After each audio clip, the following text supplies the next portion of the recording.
Everyone, I want you to meet my cat. His name is Jack. He may make a cameo appearance every once in a while. Probably not going to show him too much considering that this ring light that I'm shining on my face is probably bad for his eyes.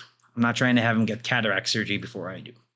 Before I begin this video, I want to give a shout out to somebody who's not only been my biggest mentor regarding mindset in general, but also has been the biggest inspiration behind these posts and behind these videos. You see, my girlfriend has not only been my biggest supporter and fan, but she's been there for me when I've been at my worst. She was the one who helped me pick myself back up when I was in a bad place. She helps keep me accountable 24/7. She's been my biggest supporter and my biggest ally in terms of creating content for this channel and other future pieces of content. This entire series of Dear 20-Year-Old Me is dedicated to her. This wouldn't have been possible without her push, her accountability, and more importantly, her influence.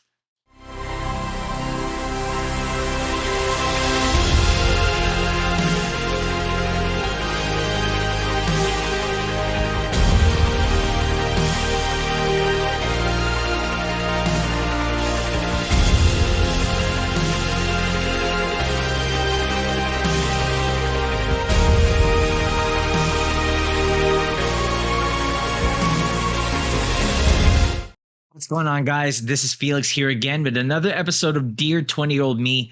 And in this video, we're going to talk about 7 things I wish I knew before I graduated college. Let's take a look.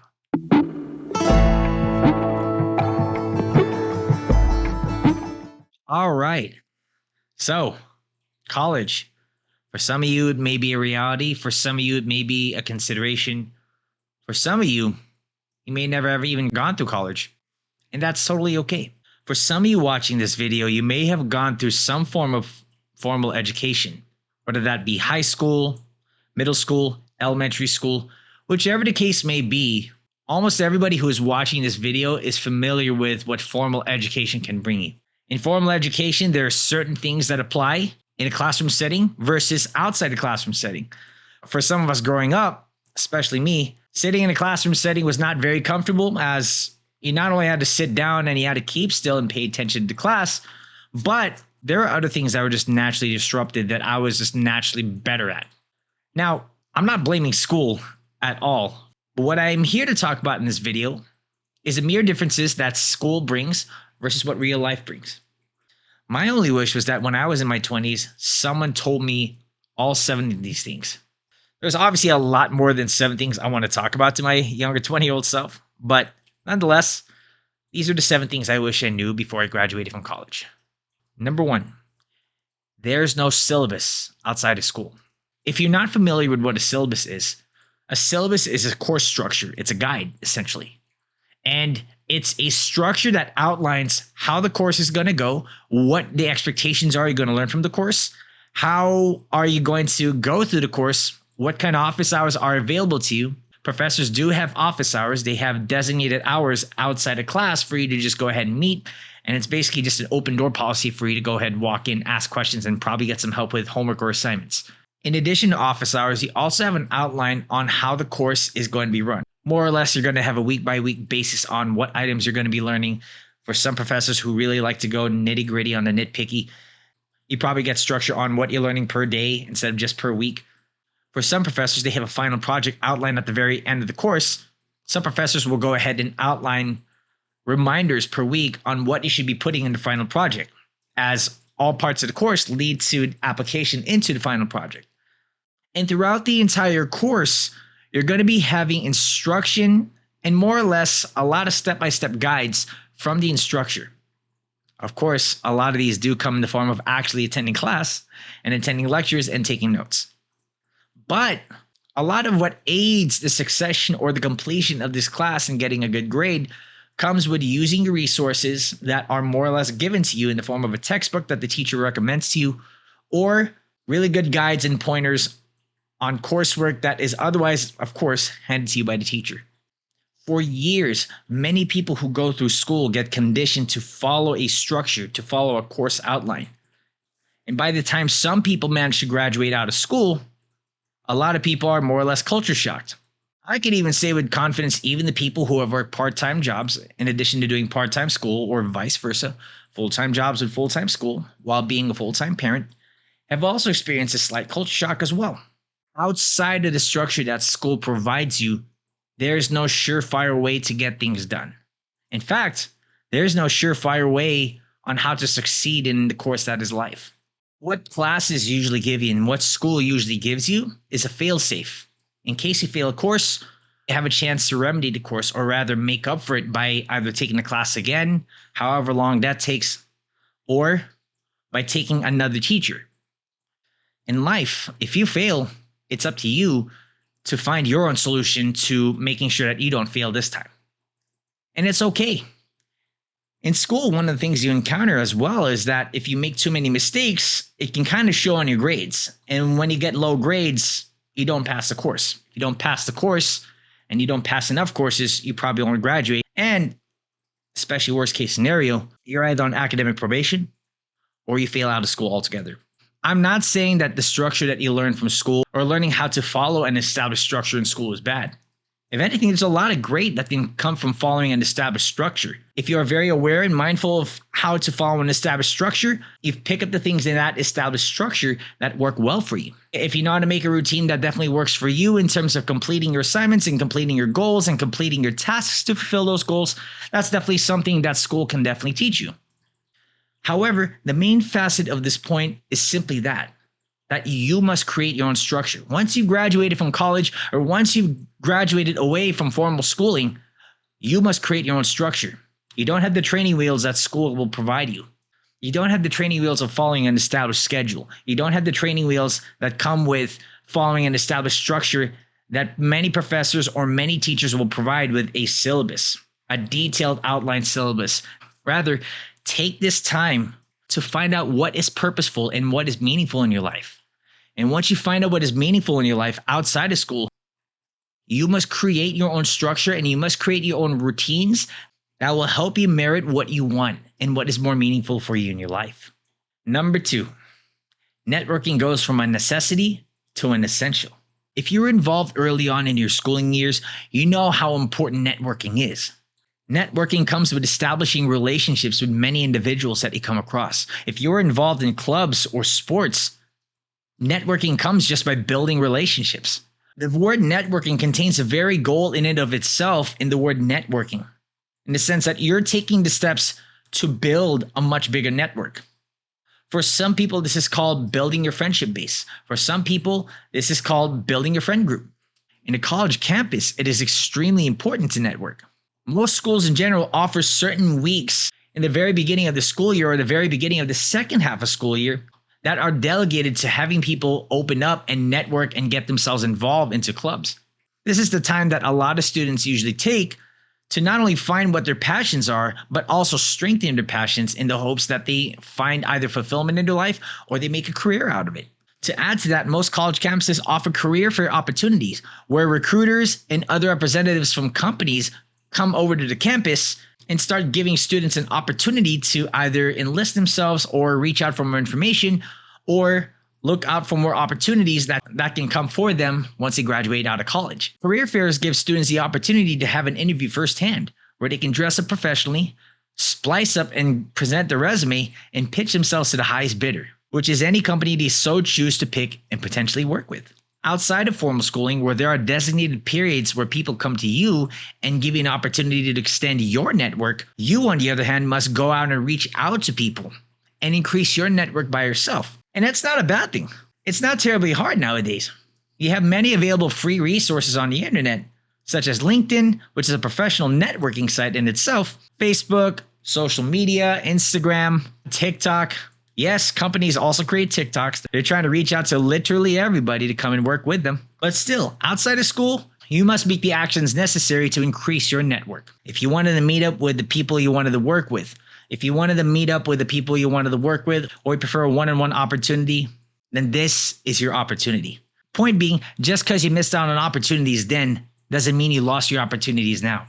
If anything, outside college, you have a lot more things under your control to help you benefit and increase your network and therefore your friends. Speaking of utilizing your resources, number 3, utilize your resources from school, but don't depend on it. Now, most schools have a lot of resources available to students. So far in this video, I pointed out how many resources are available to students at formal institutions of education. The same thing arguably applies if you never attended a formal institution of education outside of high school. In college, you have access to career resources centers.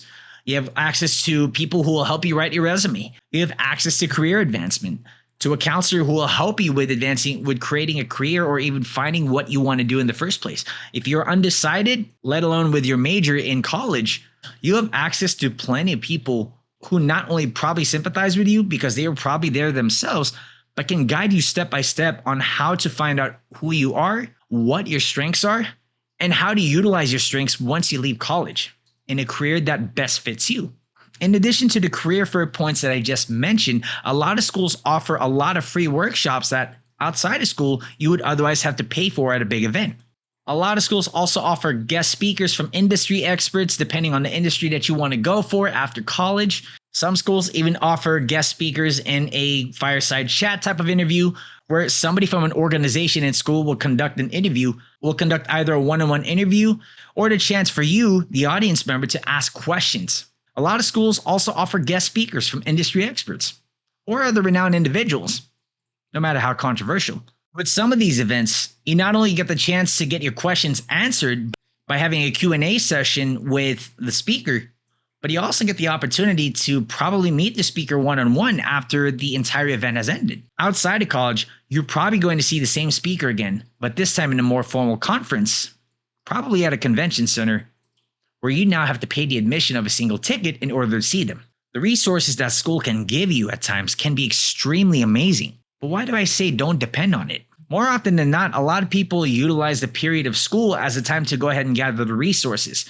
Once they're out of school, they're a little too focused at work and not using that time to grow. They're probably using this time to maintain their work status or to maintain their life. But unlike the time in school where they were excited to grow and they were excited for opportunities, a lot of people more often than not usually maintain themselves outside of school. They stop. They lose the excitement that they once had when they were in college and many opportunities were afforded to them. Just because you're out of school doesn't mean that you stop there. Just because you aren't afforded the same resources that you were before when you were in school doesn't mean that your life is over. It doesn't mean that the search for resources that will help you live a more fulfilled life in your name is more or less gone. Like I said before, when you're out of college, you have the opportunity to create yourself. In college, you take this time to discover yourself. The period where you go to college and you go and attend class and pay off a lot of debt is a time where you really learn more about yourself and you discover who you really are to yourself, to the people you care about, and to the world. That search isn't over once you leave college. Rather, the graduating point after college is merely just the beginning. Don't ever stop the search for your own resources. Don't ever stop the search for anything that can help you. Don't ever stop trying to improve yourself, and don't ever stop trying to look for you. Number 4, your grades, achievements, and grade point averages don't mean much anymore. Some companies, yes, will ask what your grade point average is, but it's not exactly what you think. Your grades in school don't really merit anything outside of school. If anything, the reason why some companies may ask what your GPA is right off the bat when you graduate from college is simply A, they want to see if you're good at following directions. B, they want to see if you're good at completing goals in general. And C, they want to see if you have a lot of high character and you're a great team player. Arguably the most important point. For literally everywhere else that doesn't require a GPA, that point in general, the high character point, is extremely important. Skills can be taught. Skills can be learned. Most companies and most people in general just want to work with people who are extremely competent and, more importantly, have very, very high character, which includes being very open to coaching. It doesn't mean that the achievements, however many you have that you earn in college, are completely useless. If anything, this is the best place to apply everything that you have achieved in college. This is where you apply the principles and the character that you learned from your experiences here. More or less, if you are personable and willing to get coached, you're going to get pretty far in life. Everything else is going to come. Don't fret on the small details that come in an application. A lot of that stuff can get learned even before the interview process. Hell, a lot of the stuff that you'll probably see on a job application, you could probably learn on YouTube for free. Better yet, if you have created a project or you create a project right before the interview process that showcases all your abilities, that's probably a lot more useful than your grades, achievements, and GPA all combined together. So don't fret the small stuff. Number 5, don't waste your knowledge and experiences by not applying them. I know for a fact I was not the only information junkie going through college and heading out of college. I was not the only person who consumed bits of information everywhere I went and didn't apply any of it. There are plenty of people out there who throughout college and even outside of college, they like consuming information. They like reading tons of books.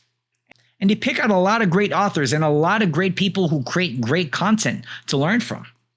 That also includes social media. If you avidly consume TikTok or Instagram Reels a lot, you probably know exactly what I'm talking about. However much of an information junkie you may be, though, you could be wasting precious time not learning from your mistakes instead. Because on the contrary, making mistakes on the job and making mistakes throughout your life is probably the best teacher you could ever encounter.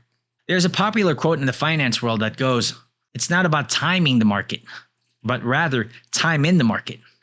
If you're too busy waiting for the moment to apply your knowledge and experience, you're missing out on precious time to gain more experience and to gain more knowledge just by simply doing. Don't be afraid to make mistakes. Don't be afraid of judgment. Don't be afraid to apply yourself because you think something is going to get ruined or your reputation is going to be tarnished by one simple mistake that you make. There are a lot of people out there who have done a lot worse than you could ever think about doing for yourself, and they've come back a lot stronger. Last but not least, number 6, keep on learning. If there's ever one thing you should take from this video, is to always keep learning. Once you leave college, your time in formal education may be over. You finally got your degree. You finally got what you came for. You more or less probably finally got what you paid for. But that doesn't mean that your period of learning is ever over. If anything, the path to finding a much more optimized version of you and learning what makes that optimized version of you better each day still goes on. Whatever wins you've had from any positive experiences that you experienced in school, whether it was finding lifetime friends and establishing that network, or learning how to maximize your time a lot better, or perhaps the hard and soft skills that you may have learned from any achievements that you may have garnered throughout your time in college. Whatever great experiences that you've had from college or not, my friend, never lose that momentum. Always carried forward. Always paid for. If you've been rewarded with merits throughout anything you did in college, or you've been awarded with kindness from even greater people in college, take that momentum with you and pay it forward. Life is a never-ending journey, my friends, and learning is always going to be a part of it. Until next time, my friends, I'll see you in the next video.